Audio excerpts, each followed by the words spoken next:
Last week, I went to this amazing Greek restaurant. It had really, really good food, but also some of the things that they brought out, like what was it? It was not the lobster, but octopus they brought out. It was not good. I've had really good octopus, and I showed my friends, I was like, you should get the octopus, and it turned out really bad. But it was like, how can a restaurant have some food that's really good and other food that's really bad? It's kind of obvious. We've all been to restaurants that have some good, some bad. It's kind of that's exactly what this book Drive is like. It has some really good parts and some really bad parts. Let's get into it. I want to go over 5 things today with this book review. Number 1 is extrinsic versus intrinsic motivators. Now, what is an extrinsic versus intrinsic? Think of it like this. Extrinsic is exterior. It's outside of you. He calls it the profit motive. So it's things like money, status, recognition, like you're doing it for other things outside yourself, right? Intrinsic is like inside of you. He calls it the purpose motive. Things like love, passion, making a difference, things like that, right? Well, his definition of these two, it's very strange because he seems to contradict himself a lot. He says at the beginning, he says, everybody is primarily more of one than the other. Everybody has like a certain percentage, but maybe I'm 70% intrinsic and 30% extrinsic, or vice versa, or something like that, right? Which I agree with. But then he goes on to say, intrinsic is better than extrinsic. I'm like, okay, what's the proof that you have intrinsic is better than extrinsic? He says, look at the example of Oprah versus Trump. And this is before Trump became president. He says, Oprah is driven by purpose, and she has a huge following and lots of people that love her, and she's made lots of money. But then Trump, he's all about making a profit, and he says it so what's the word? Degradately? Something where you're degrading somebody else, and he's like, yeah, he just does it all for the money, and he's made a couple $1 billion, but he is nowhere near Oprah. I'm like, what? What are you talking about here? That's your example of intrinsic is better than extrinsic? It seems like both of them have done really well for themselves. And then now Trump has gone on to become the president and Oprah hasn't. So it's like, what? And all the good, I'm not getting into politics here, but just to show the amount of things that they have accomplished. And that's your example of intrinsic is better than extrinsic. It's a little far-fetched. So it's like, am I supposed to, what?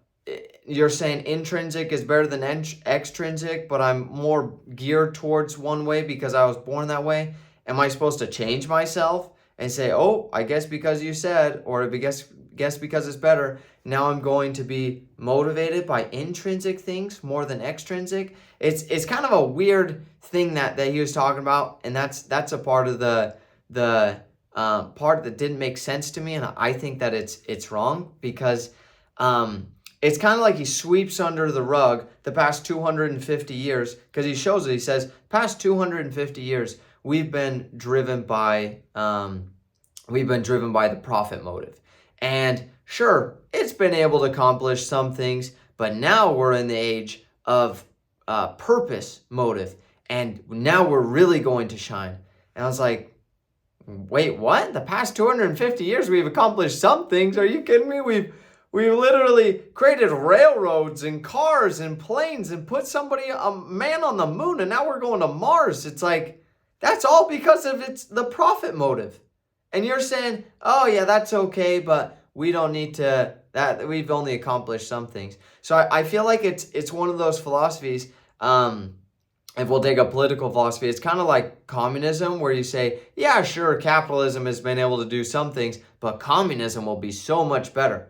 And then my question is, what proof do you have that communism will be so much better? What proof do you have that if we forget the profit motive and we don't worry about making money or status or recognition, and we all do it for the love of our hearts, and we just forget that it will be so much better? Well, it's kind of funny because he gives this example of these college students, and he says, here's a great example of why one is better than the other. He said, let's take these college students that they did this experiment. It's a real experiment, and they asked them, what is your level of happiness at the as soon as they were like graduating, right? And they asked them, and they gave their answers, and then they said that half of them said that they had the profit motive, and then the other half had the purpose motive as their primary motives, right? Well, half the students went on, and they asked them like several years later, what's your happiness level at now? And they said that the profit motive people, they were at the same level as they were before when they graduated. And the purpose-driven people, they said that they thought that their happiness level was even higher than when they graduated before. And I'm sitting there like, is that all you asked them? You didn't ask them, how much have you produced? How much have you actually done? Because who cares how you feel? Because okay, great. How you feel, that affects yourself. But how much you produce affects other people. You know, it's like Steve Jobs could feel great about himself, but if he doesn't put in the work to create the iPhone, none of us are gonna be sitting here. I'm recording us on an iPhone right now. I call everybody on iPhone. Half the world has iPhones, or at least half the US, or probably more, has iPhones, right? But if he was just, I'm thinking about myself and my own happiness, no, he thought about how can I produce things, right? And so I thought it was very interesting that he didn't even look at what they produced, because I would say that if you looked at those same people and you said these profit motive people versus the purpose-driven people, that the profit-driven people would probably produce way more. Now, here's my opinion on this, because I can go a lot into this. I agree with Robert Kiyosaki that he says when you're starting a business, you need both a financial mission and a spiritual mission. And I've seen that in my own businesses, that when I just go out there to make money, I can only go so far. But in return, if I only, and I haven't done this before, but I've seen other people, and he talks about the examples in the book, that people that just have this intrinsic motive or only a spiritual purpose, then they don't actually make money. And when you don't make money, you can't affect other people's lives because your business dies because you don't have money to grow the business.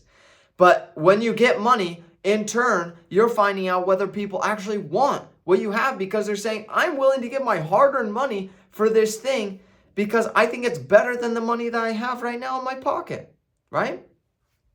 So, all in all, my opinion is that one isn't better than the other, and that you do need both when starting a company, when exercising, when doing whatever. You need an extrinsic motivator and an intrinsic motivator. And sure, some people might be motivated more by one than the other. And then you say, okay, what's going to motivate this person? I'm going to give that to this person to motivate them.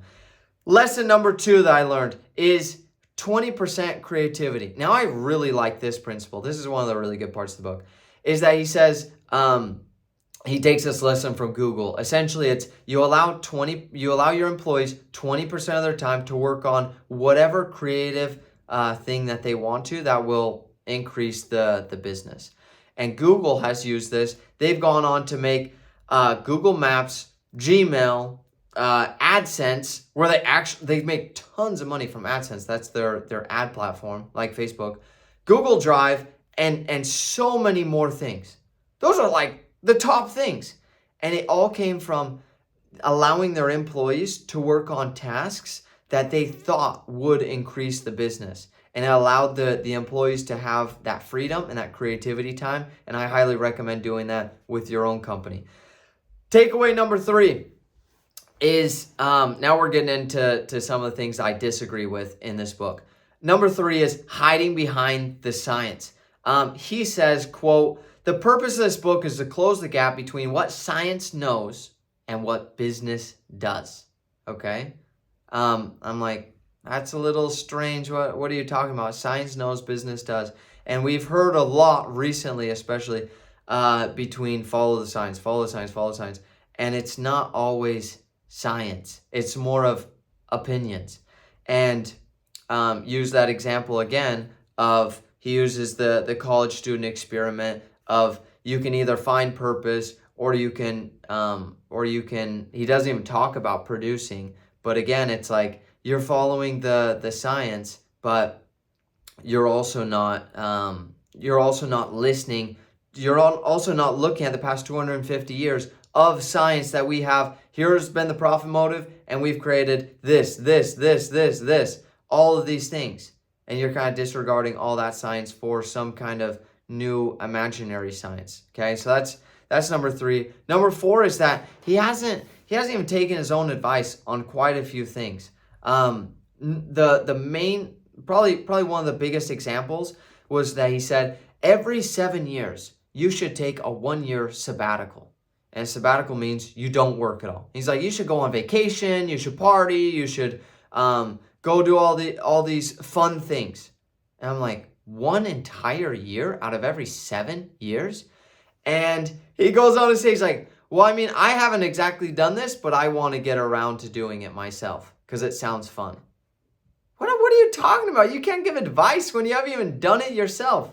So that's number 4. And then the last thing is that he doesn't follow his own science. So he says that everyone should be intrinsically motivated, right? But then, so he says, number 1, you should be intrinsically motivated. But then he says, 2, as an employer, you should pay everyone equally. And if you don't, then that will demotivate people. And I'm like, isn't that an extrinsic motivator? How much I'm getting paid? Or how much, looking at what other people are getting paid and then judging my payment off of that. Isn't that external? What are we talking about here? So the whole thing, he doesn't follow his own science. He hasn't taken his own advice. And he hides behind this, you need to follow the science thing, when the science isn't even there. There are 250 years of proof that profit motive works. And so it's like, what are you even talking about? You haven't even done this yourself. You haven't even seen other people do it. And you're just coming up with theories. And lots of people have read this book. I think it has like 8,000 reviews on Audible. And so I don't know what people are thinking, other people are thinking about this book, but I would highly not recommend reading it. And that's my challenge to you is, 1, don't read this book. Don't waste your time on it. I'm not going to recommend a book that I wouldn't want to read myself. I didn't like this book at all, but I did want to give you my points on the good parts that I really liked, of saying that I think people should have both extrinsic and intrinsic motives when you're going to start a business. And then also looking at people and seeing what motivates them. Is it more extrinsic or intrinsic? And then doing that accordingly. I love the 20% principle. So go ahead. Don't read this book because it's a waste of time. But do read 1 new book every single week. I have my book list down below on my website. So go ahead, check out my book list. I have 150 books on there, my highest ranked books. And I have some really, really killer books on there that I've read that have changed my life. So go on there, check it out, and I will see you guys next time.